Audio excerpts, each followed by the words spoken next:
My intention is to see all patients receive treatment without discrimination. This is according to Grace Njoki, one of the patients who stormed Health Cabinet Secretary Deborah Barassa's news briefing at Amphi House. In an interview with KTN, Grace narrated her life journey and what transpired between her and other patients when they dramatically stormed Amphi House, claiming that SHA does not work. Catherine Imeragat reports. Mother of two gentlemen and a nurse, Grace Njoki Mulei. My journey started when I was in high school. I got the President's Award.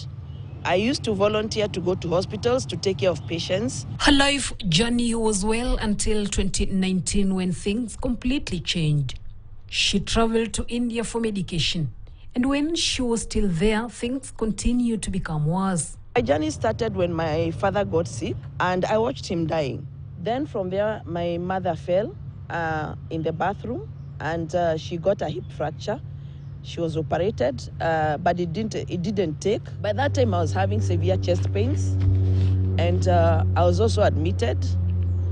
So I was leaving the hospital to go bury my mother and bury my father.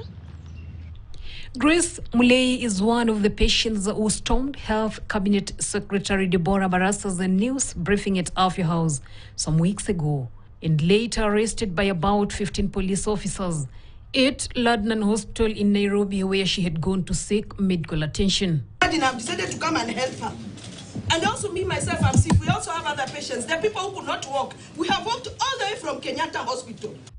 She narrates that she did not have bad intentions when she and other patients stormed the Ministry of Health headquarters, but they only wanted to present their plight to the Health Cabinet Secretary Deborah Barassa after SHA failed to work.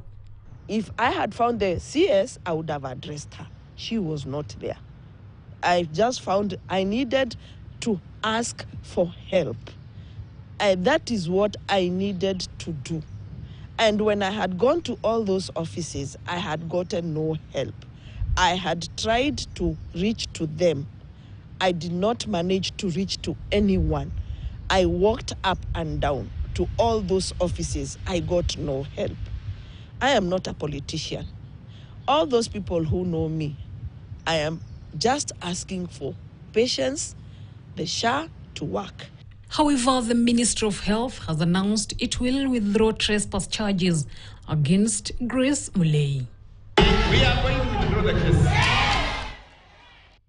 Grace Njoki Mulei is still living in fear and trauma after the experience she went through in the officers who arrested her. Catherine Imuraget, KTN, Nairobi. Still on matters health, the National Assembly Speaker Moses Wetangula has now